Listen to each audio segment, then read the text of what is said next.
Okay, so busy weekend, huh? Yeah, nothing like being home. So, what can you tell us about San Diego State and LMU? Two competitive programs. Both have made the NCAA tournament in the last few years. Home opener for us after being on the road the last 3 weekends.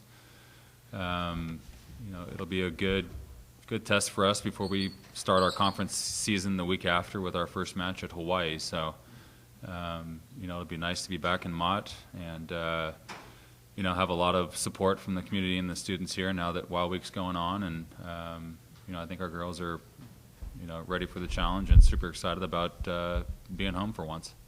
You've played a variety of teams, but I would think San Diego State and Loyola Marymount are about the same level as the Big West. Yeah, it's a fair statement. They're a WCC team and a Mountain West team, so certainly going to be more similar to probably the conference teams that we're going to see as conference play gets started.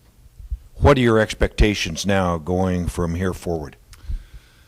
I'm expecting a lot of the same. I mean, we've been showing over the last 3 weekends of preseason that our effort's good. Our communication, the way that we're playing the game, is improving.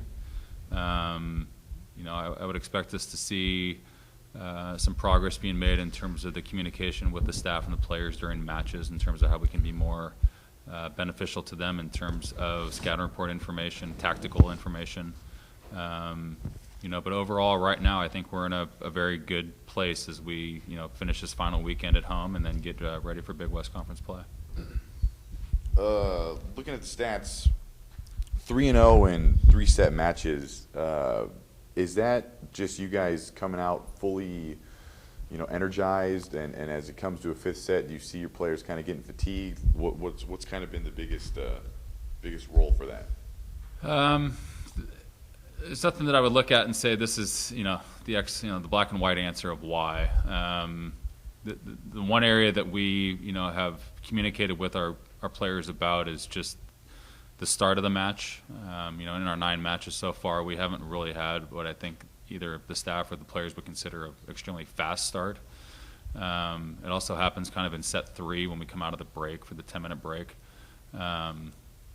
We expect them and they're prepared to play for as long as it takes. And if that's a 3-set match, great. If it's a 4-set, if it's a 5-set, it really doesn't matter. It's the match is 3 out of 5. So, trying to go into it without the expectation of this should be a 3-0 victory or a 3-1 victory. They look at it more in terms of this is 1 set and we're going to play this set for as long as it takes and be in the moment and be focused about that. And at the end, when one team gets the 3 sets, then they're going to be the victors. So.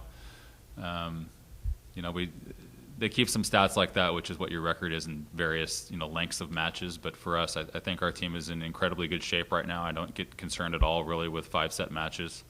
It's a little bit more difficult in tournaments in the preseason when you're playing multiple matches in a day. But for the most part right now, it's been good in terms of their ability to be focused and come out and be ready to play from point 1. Van Winden, does she surprise you this year? I don't know if I would call her a surprise. I mean, she was a very good club and high school player. Honestly, yes, there's been some surprises out there. I mean, let's be honest, she's a freshman who hasn't had a whole lot of collegiate experience, and she's the first, 3-time all-freshman player of the week for the conference, and, she's doing a lot of good things for our team right now. So I don't know if surprise is the right word, but she's certainly been very consistent in her play, and I think she's garnered a lot of respect from her teammates being on the floor and the role that she has. And she's certainly demonstrating that she's prepared right now for what's coming ahead. And certainly having her on the court has had a beneficial impact on other players. Taylor Grunwald is back into her middle blocker position. It alleviates some of the offensive load on Rayanne.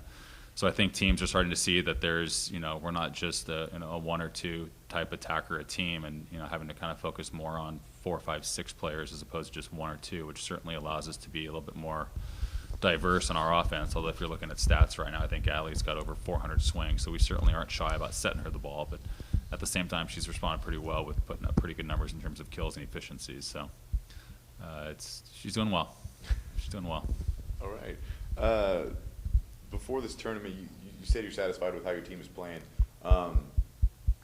Any final tweaks you kind of mess with before conference? Did you use this tournament as kind of a, to change something?